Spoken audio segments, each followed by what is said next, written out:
أعوذ بالله من الشيطان الرجيم. بسم الله الرحمن الرحيم. السلام عليكم ورحمة الله تعالى وبركاته. إلى حضرة سيدنا مولانا محمد وعلى آله وأصحابه وذريته ولجميع المسلمين والمسلمات والمؤمنين والمؤمنات، وخصوصا إلى مؤلف الكتاب الإمام حجة الإسلام أبو حامد محمد بن محمد الطوسي الغزالي وأصوله وفروعه شاء لله لهم الفاتحة. أعوذ بالله من الشيطان الرجيم. بسم الله الرحمن الرحيم. الحمد لله رب العالمين الرحمن الرحيم مالك يوم الدين إياك نعبد وإياك نستعين اهدنا الصراط المستقيم صراط الذين أنعمت عليهم غير المغضوب عليهم ولا الضالين.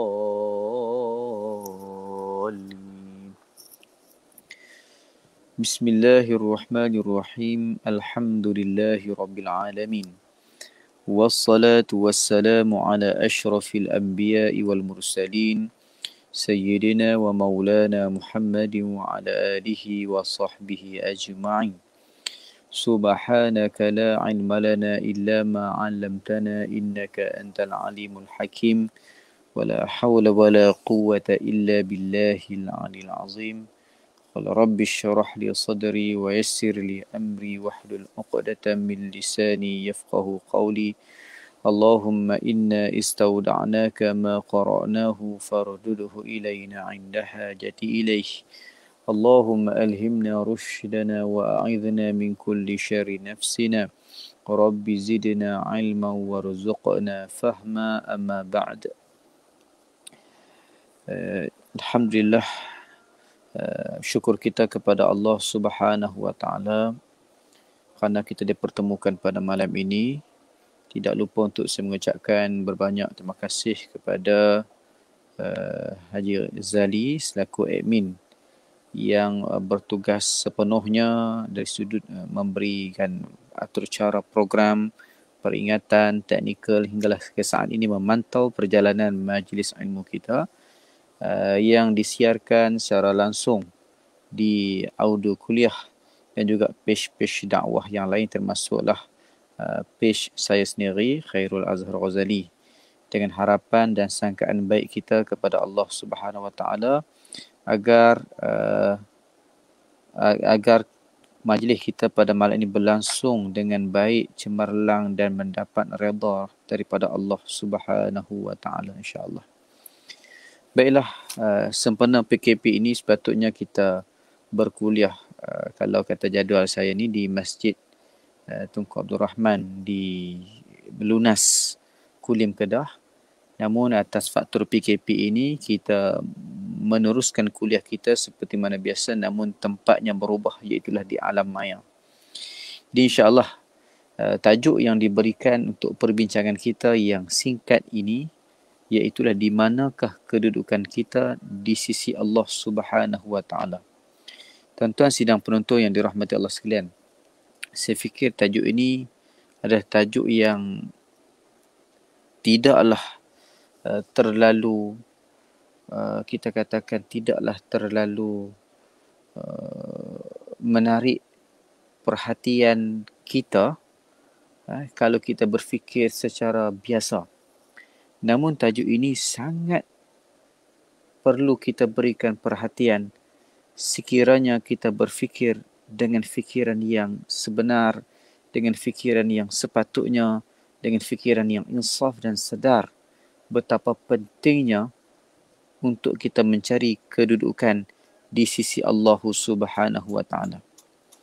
Mu'asyar muslimi rahimakumullah. Kita maklum, kita sedar betapa pada hari ini umat manusia hidupnya dengan penuh cabaran dan penuh dengan rintangan, ujian yang melanda. Hingga kan ada kalanya kita terlupa bahawasanya yang kita pada hari ini berada di atas dunia yang sementara ini.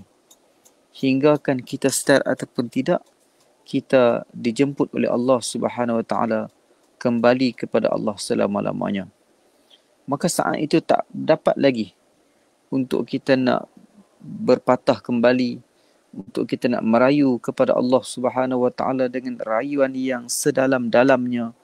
Tentunya hanya penyesalan sahaja yang akan menjadikan kita ini manusia yang rugi, kerana kita tidak benar-benar menghayati dan menggunakan sepenuhnya peluang yang diberikan oleh Allah sewaktu kita hidup di dunia itu, untuk kita mencari kedudukan yang sebaiknya di sisi Allah Subhanahu Wa Taala. Mu'asyarul muslimin rahimakumullah. Alhamdulillah, maka dalam solat yang ringkas ini, cuba kita lihat beberapa pesanan para ulama yang boleh kita jadikan sebagai panduan untuk kita ini benar-benar dikategorikan sebagai hamba Allah Subhanahu Wa Taala yang sungguh-sungguh nak mencari kedudukan di sisi Allah Subhanahu Wa Taala. Ya, terkadang kita ni mengutamakan kedudukan di sisi ibu ayah kita. Kita nak jadi anak yang terbaik. Kita cemburu, ya. Walaupun kecemburuan itu taklah sampai ke tahap kita berfikir dengan fikiran yang negatif. Namun semestinya hati kecil kita cemburu kalaulah mak ayah kita lebih mengutamakan adik-beradik yang lain berbanding kita. Ya. Walaupun kita tak kisah sangat pun, tapi mesti ada perasaan yang kita ni nak ada kedudukan di sisi hati mak ayah kita. Begitu juga sampai ke satu tahap dalam bidang pendidikan masalah. Kita nak ada kedudukan dalam prestasi pendidikan kita. Kita nak jadi yang terbaik, pelajar yang cemerlang, pelajar yang mendapat agregat yang tinggi, yang mendapat anugerah itu, ini dan sebagainya. Sampailah kita berada di arena kerjaya, kita bekerja. Kita juga berusaha untuk mencari kedudukan yang terbaik di sisi majikan kita. Ya. Kita nak ada kedudukan yang terbaik di sisi majikan kita. Kita nak kita dipandang oleh majikan kita. Kerja buat kita dihargai oleh majikan kita. Begitulah yang kita katakan sebagai usaha kita.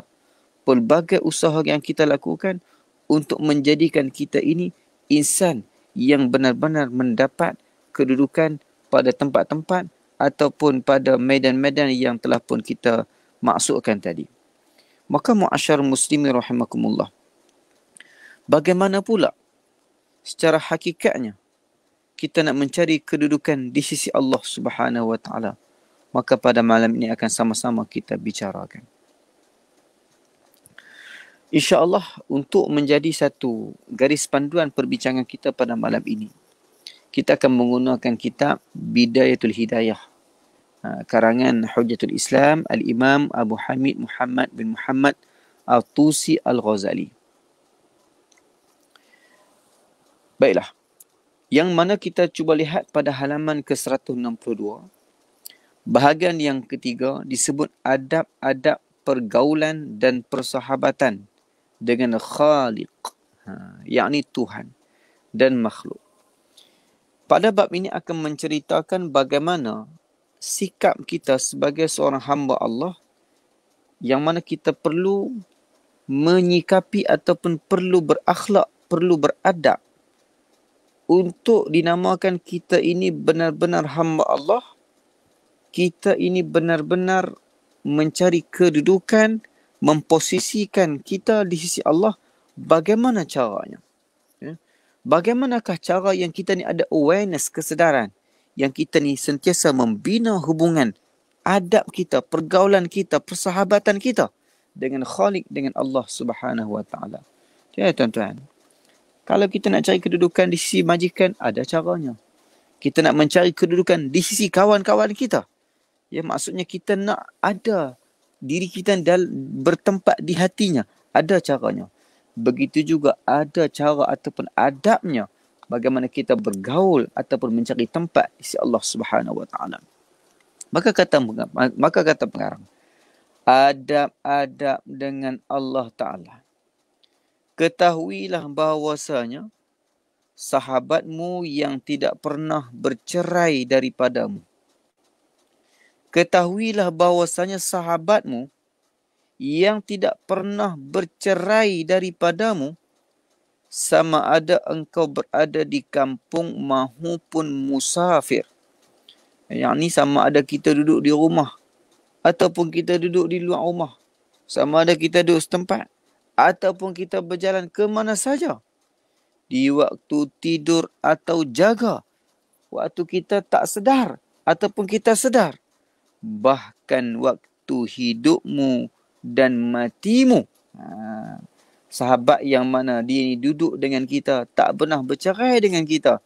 Sama ada kita duduk di kampung maupun kita musafir berjalan ke rata corak, ataupun waktu kita tidur sampailah kita jaga, waktu kita hidup sampai kita mati. Siapakah sahabat tu yang tak pernah bercerai dengan kita? Ialah Tuhanmu dan penghulumu. Ya, dia Tuhan kita. Tuhan kita dan dia penghulu kita, Tuan kita. Tuhan kita, Tuan kita. Dan penolongmu, dialah yang menolong kita segala-galanya.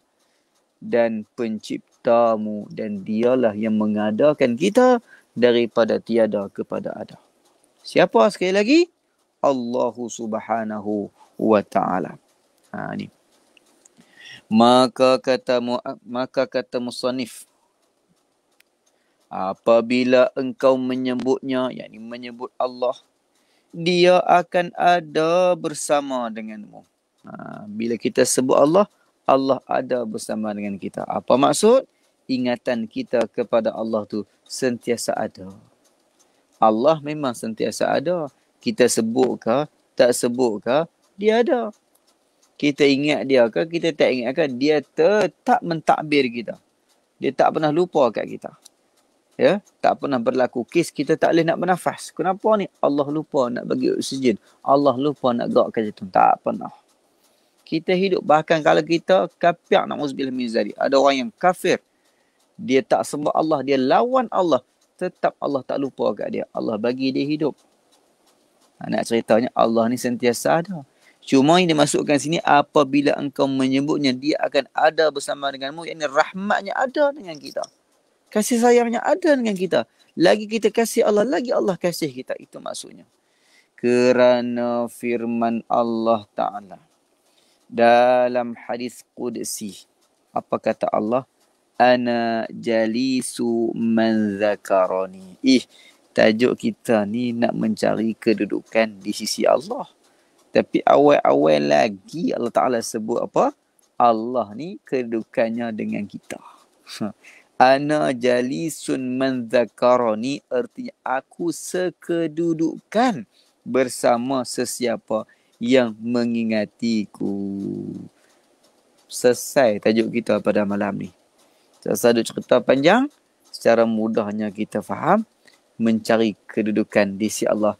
Tidak ada cara lain, mestilah menjadi yang disebutkan dalam hadis Qudsi tadi, man zakarani, siapa yang mengingatiku, maka dia berkedudukan denganku.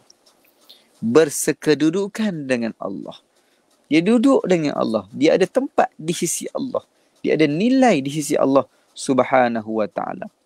Maka orang yang begitu yang dikatakan man zakarani, kata Allah, ana jalisun, aku sekedudukan dengannya.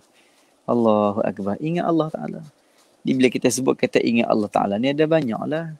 Ingat dengan lidah, ingat dengan hati, ingat dengan perbuatan, ingat dengan kelakuan, macam-macam lah. Kalau kata ingat dengan lidah, dia kerja duduk berzikir. Subhanallah, Subhanallah, Alhamdulillah, Alhamdulillah, Allahu Akbar, Allahu Akbar. Sampai la ilaha illallah, la ilaha illallah, la ilaha illallah, la ilaha illallah. Dia tak pernah cemuih, dia tak pernah boring, dia tak pernah jemu menyebut kalimah-kalimah Allah. Ingat sungguh dia dekat Allah. Tanda orang tu ingat ke Allah, apa dia?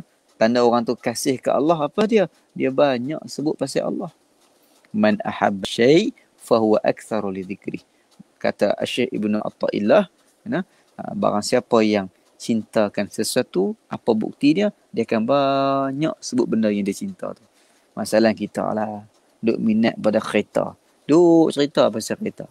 Duk minat pasal bini. Nak tambah 2, tambah 3. Kerja dah sembang mesti tambah 2, tambah 3. Tambah tak juga. Contohnya lah. Minat pinggan makuk. Duk cerita tak koral apa benda semua lah. Nah. Minat pasal gadget. Duk cerita pasal gadget. Minat pasal sport rim. Duk cerita pasal sport rim lah. Jadi, minat, cinta, sayang, kasih pada Allah.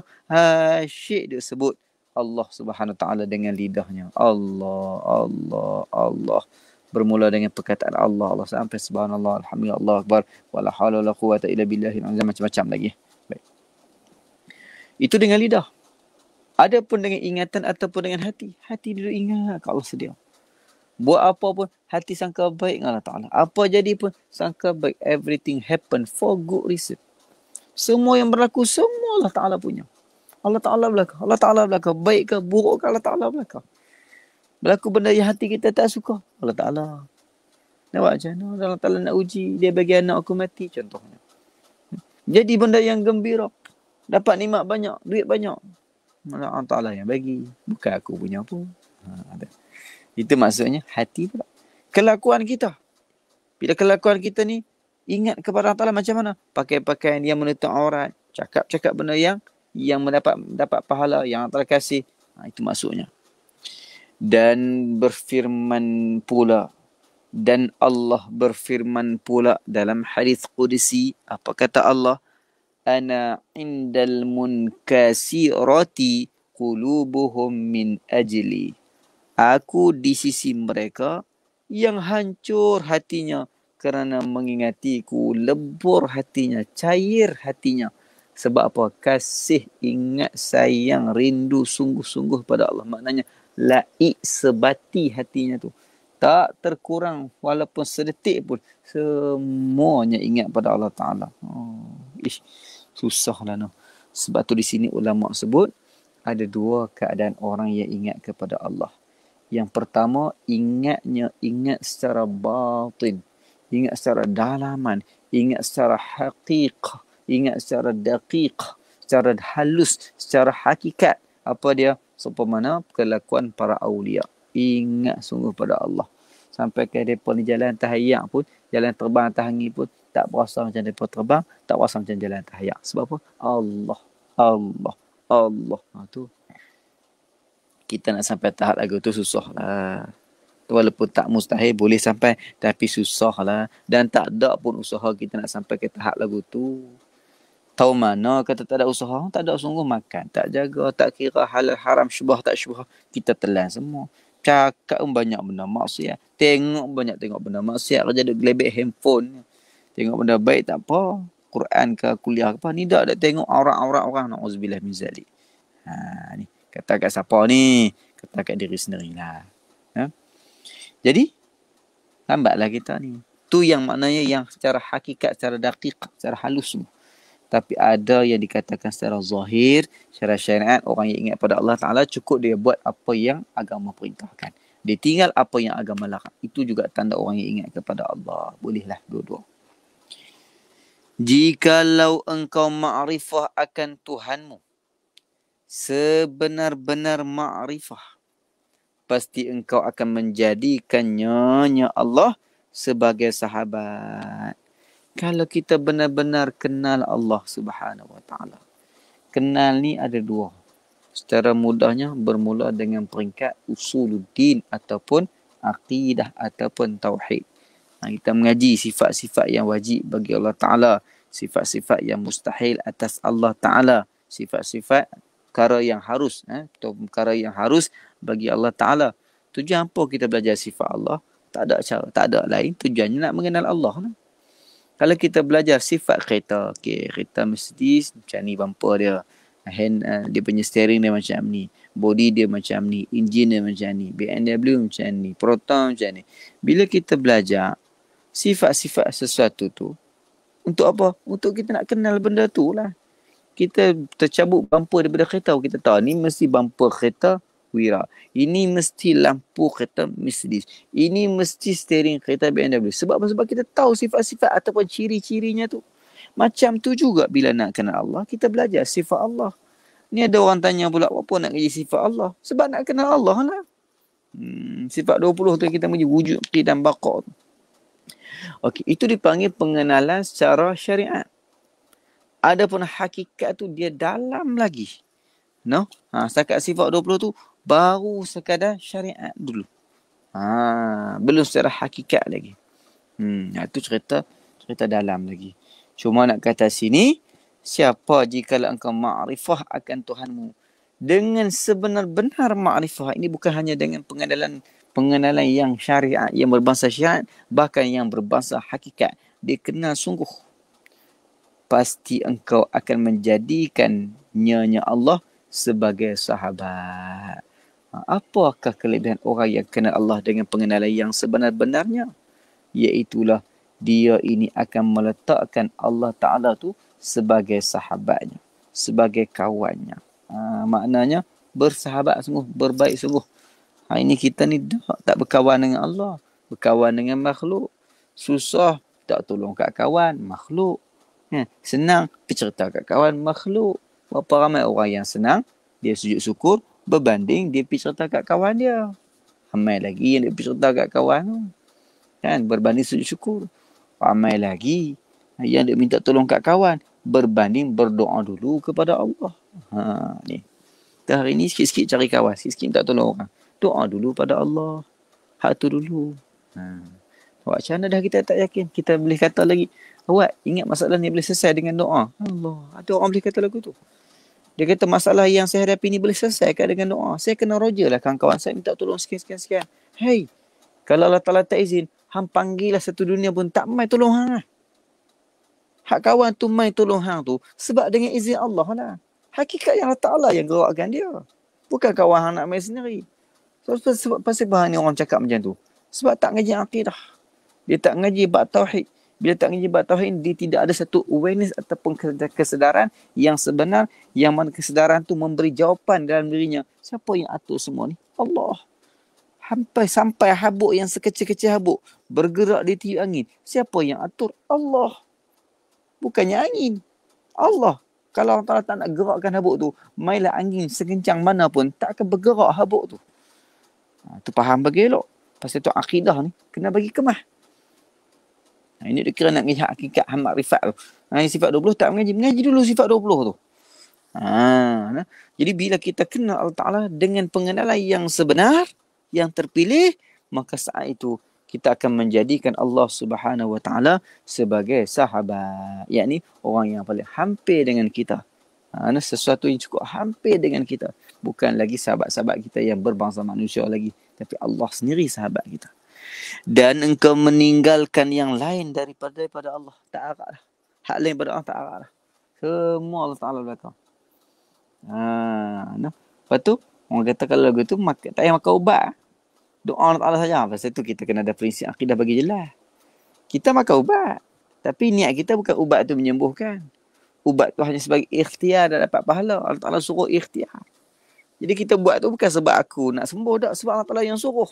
Allah Ta'ala suruh ikhtiar. Nampak semua kerana Allah. Maka ubat pun kerana Allah. Bukan kerana nak lega.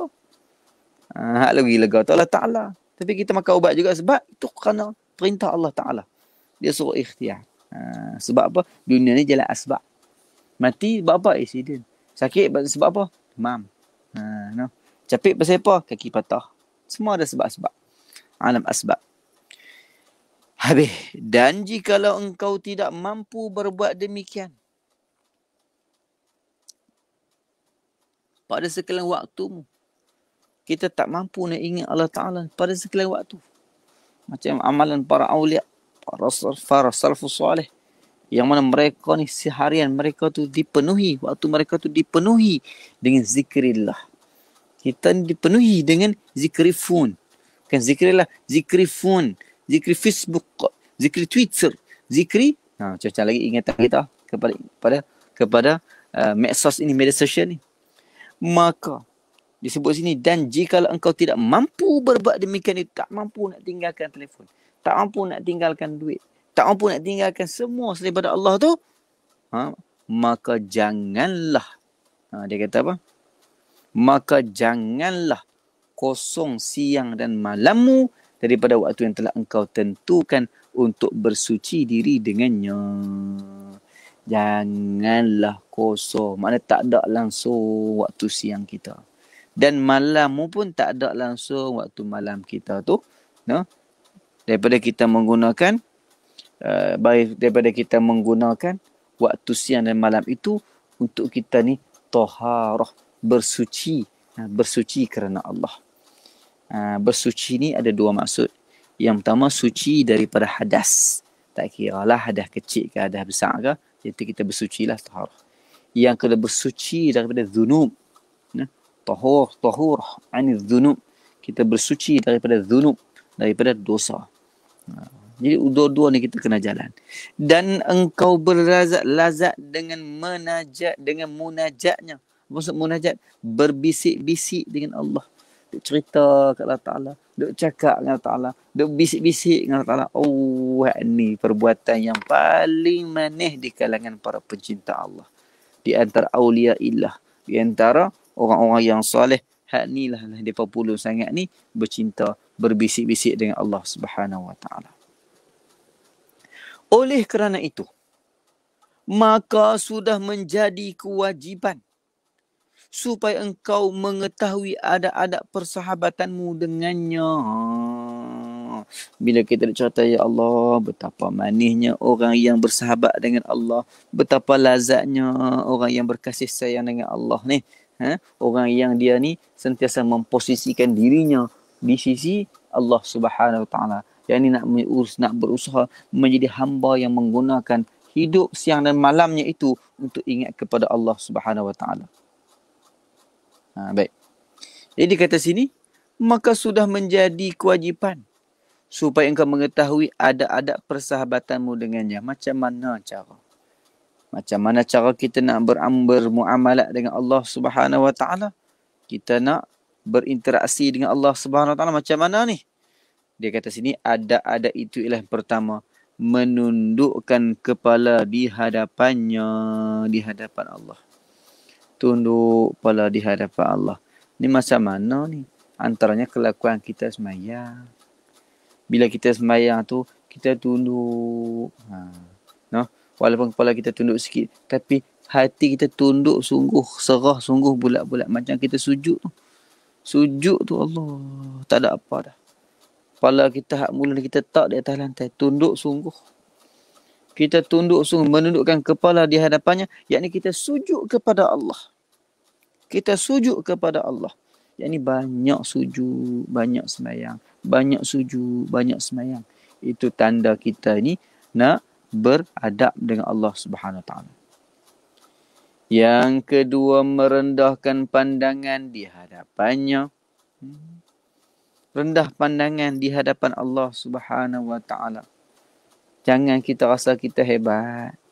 Jangan kita rasa kita tinggi, kita kuat. Jangan kita rasa kita kaya, semua Allah punya. Dia bagi bila-bila masa dia nak. Dan dia boleh ambil semua tu bila-bila masa dia nak. Jadi kita rendahkan, aku tak ada apa. Aku ni Allah. Aku harap belah kasih-Mu ya Allah. Tak ada apa di sisi aku ni. Tu.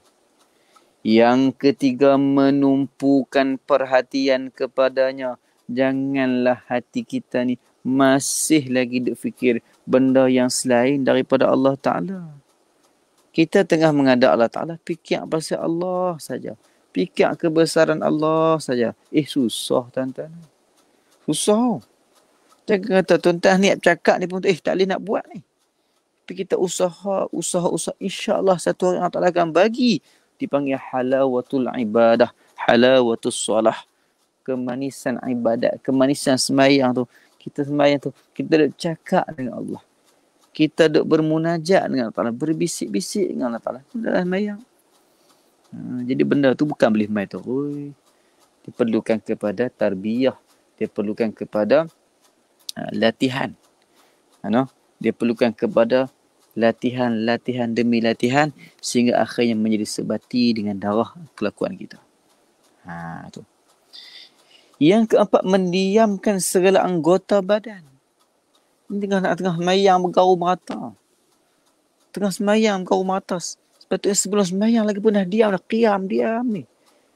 Kalau kita duduk depan yang di Pertuan Agung, Gagak gamak kat kita tu dia kan. Dok gak usung kalau. Buka piah ke apa ke tak kira buat apa pun. Tak, mesti kita beradab diri lama. Tu manusia.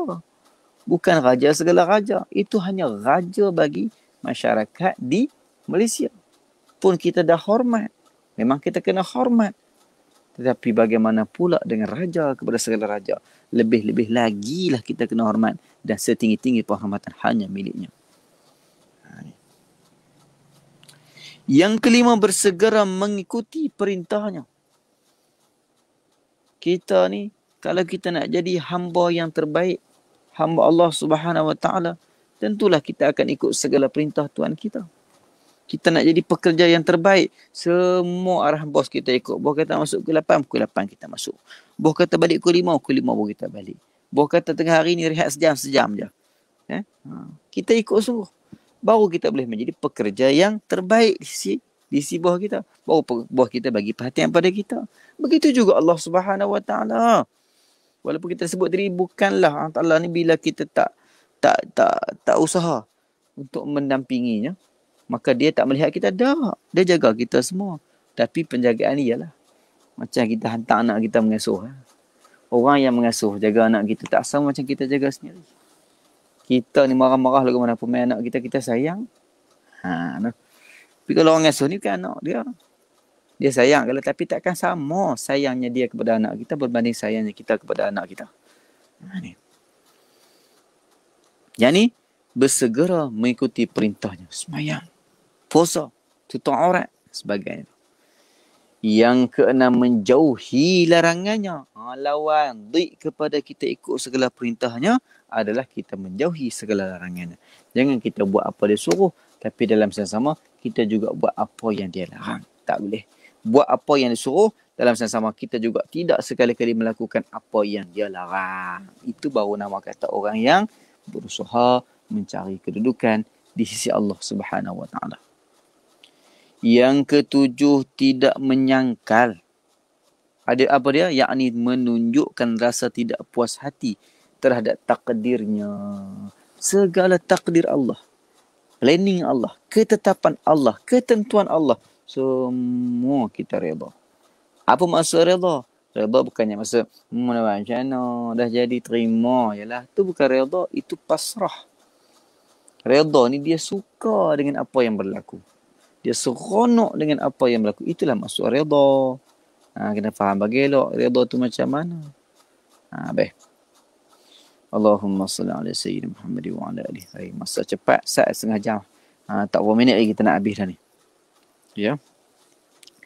Jadi, kita kena redha, kena seronok. Allah Ta'ala uji kita dengan kesusahan, kita seronok. Allah Ta'ala uji kita dengan kesakitan, kita seronok. Dengan kehilangan, seronok. Anak hilang, mati, seronok. Kan? Memang sedih, fitrah sedih tu ada. Tapi kita seronok dengan redha Allah. Apa yang berlaku ni? Aku seronok sebab apa? Ada hikmah yang aku tak tahu nak berlaku ni. Dia ambil yang ni, dia ganti tak tahu loh lagu mana pula dia nak ganti ni. Yang pasti lebih besar daripada apa yang dia ambil. Tu, Maha Kaya Allah. Yang ke-8, mengekali zikir. Yang ni ingat kepadanya, kepada Allah. Zikir tu kekal, duduk di mulut. Umur 40 pun tasbih pun tu tak pegang lagi. Kena pesah. Pesah mana usaha. Biar tasbih sentiasa duduk dalam kocek kita. Kita berzikir, sibuk dengan amalan sedekah. Nampak orang minta sedekah, sedekah. Kalau saya yakin bagi banyak, tak yakin bagi sikit. Tu. Yang ke-9, melazimi fikir tentang beratnya.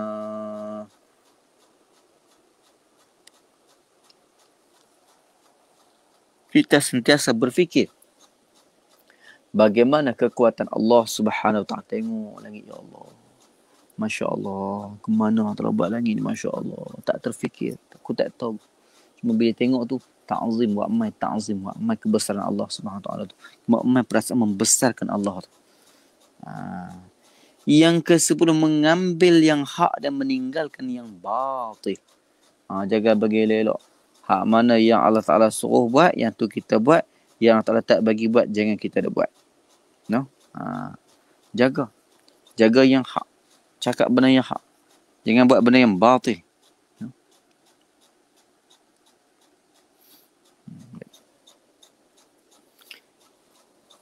Walaupun benda tu akan menghilangkan benda yang kita sayang. Bila kita bercakap benar, jawatan kita akan hilang. Ya, tetapi ingat, yang hilang tu hanya jawatan yang sementara di dunia. Di akhirat, Allahu Akbar, jawatan yang lebih besar menanti kita. Tapi kalau takut nak hilang jawatan yang kecil di dunia ni, tunggulah belenggu yang lebih besar di akhirat nanti. Best. Yang ke-11, putus harapan daripada makhluk. Putus harapan daripada makhluk dengan maksud kata, kita ni tak pernah langsung nak berharap sepenuhnya kepada makhluk. Kita ni betul-betul hanya bergantung dengan Allah Subhanahu Wa Taala. Bila kita minta tolong kat makhluk pun, niat kita hak nak tolong adalah Allah. Ialah kalau Allah Taala tak gerakkan hatinya, tak gerakkan anggotanya, dia pun tak boleh nak tolong kita. Ya. Tapi dengan sebab Allah Taala gerakkan hatinya, itu bermaksud Allah Taala lah yang menolong kita. Allah Taala lah yang menggerakkan orang yang nak tolong kita tu.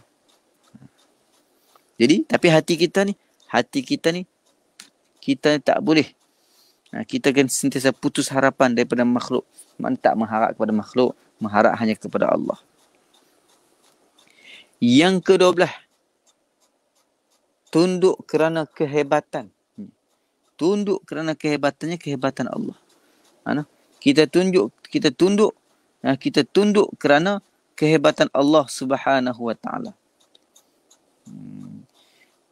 Kita rasa kita lemah.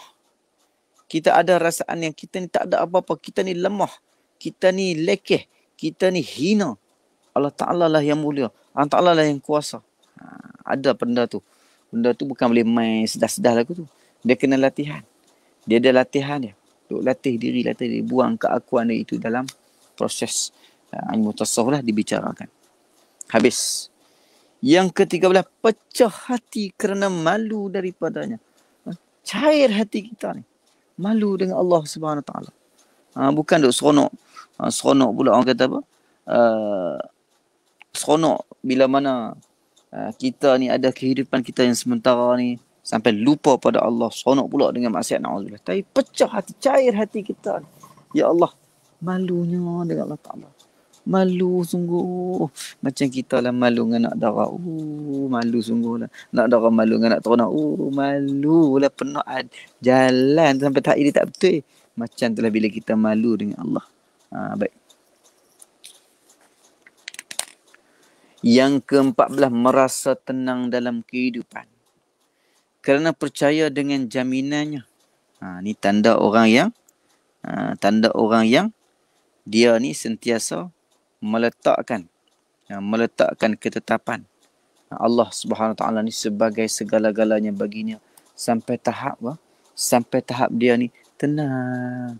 Rumah terbakar, orang lain gelabah. Bila harta kita ni, bila rumah kita terbakar, tak ada apa ni, macam mana kita nak hidup ni? Dia senyum. Pasal apa? Tak. Semua tu Allah Ta'ala yang buat. Tentulah ada hikmah. Tenang. Kereta hilang. Tenang. Susah juga cakap ni. Kereta yang kita sayang, KA20 tiba-tiba hilang. Na'udzubillah. Tapi dia tenang. Pasal apa? Itu Allah bagi pinjam. Ni Allah ambil balik. Nak buat ke mana? Kita bukan boleh duduk lawan sangat. Kita bukan boleh duduk tahan sangat. Semua hak Allah Ta'ala belaka. Terima lah. Nampak tu. Tenang dia ada. Baik. Sebab kita koi dia kata kereta rosak. Tenang. Tapi tenang-tenang pun telefon kalau ke kawan ke pemain-pemain no. Wan tak wan semua ada. Baiklah. Jadi itu antaranya lagi. Yang ke-15, bertukul. Apa itu bertukul? Bertawakul. Bertawakal ataupun tawakul. Tawakkala ya tawakkalu tawakkulan. Tawakul. Bertawakal. Yakni berserah diri. Berserah diri kepada Allah. Kepada kelebihannya kerana percaya dengan pilihannya. Serah kepada Allah. Apa yang berlaku, serah. Aku dah serah daripada Allah. Apa berlaku, aku turut je. Aku tak ada apa. Aku seronok. Semua benda aku seronok. Yang ni kita nak ni. Rasaan macam ni. Yang susahlah nak ada pada diri kita pada hari ini. Tapi insyaAllah, bila kita duk latih diri kita, kita usaha diri kita ni, lama-lama Allah Ta'ala akan bagi. InsyaAllah. Maka inilah sekalian adab yang patut menjadi pakaianmu, kata Imam Ghazali. Bila kita nak pakai pakaian ni, 15 pakaian ni, 15 helai ni kita nak pakai ni. Macam-macam lah kita dah sebut tadi ni. Bermula dengan tunduk kepala, rendahkan pandangan, sebagainya ni. Maka mengekali zikir, ambil yang hak, buang yang batil, merasa tenang, bertawakal ni. Bila ni? Waktu siang dan di waktu malam. Bersama dengan sahabatmu yang tidak pernah bercerai daripadamu. Ingatlah, bila kita buat semua ni, kita sedang bersahabat dengan Allah SWT. Satu-satunya sahabat yang tak akan pernah bercerai dengan kita. Waktu kita hidup, waktu kita mati. Siang, malam, duduk rumah ke ataupun keluar mana, Allah SWT ada sedia dengan kita. Bersalahan, yakni berbeza dengan makhluk, maka engkau berpisah dengan mereka pada sebahagian masamu. Bahkan lagi banyak berpisah daripada bersama dengan mereka. InsyaAllah. Moga-moga perbincangan kita yang ringkas pada malam ini akan menjadi asbab Allah Ta'ala ingatkan, bagi duduk dan segar dalam fikiran kita. Kita boleh amalkan, kita boleh jaga sungguh-sungguh adab-adab tadi sehingga kita mampu mengambil posisi yang terbaik di sisi Allah Subhanahu Wa Ta'ala. InsyaAllah cukup sekali itu daripada saya. Mohon maaf kalau ada terkasar bahasa, terajak kata-kata, tersalah tutur bicara. Moga-moga kita jumpa lagi. InsyaAllah tuan-tuan boleh terus mengikuti kuliah-kuliah yang dianjurkan di page-page seperti mana audio kuliah. Juga page-page kuliah Ahlussunnah wal Jamaah yang lain. Semoga mendapat manfaat bersama. Wallahu subhanahu wa ta'ala alam. Bismillahirrahmanirrahim. Alhamdulillahirabbil alamin. Wassalatu wassalamu ala asyrafil mursalin wa ala alihi wa sahbihi ajma'in. Allahumma inna nas'aluka ma qara'nahu farudduhu lana 'inda hayatil wa sallallahu alaihi Muhammad wa ala alihi wa sahbihi walhamdulillahi alamin. Taqabbalallahu minkum minna wa minkum taqabbal. Assalamualaikum warahmatullahi taala wabarakatuh.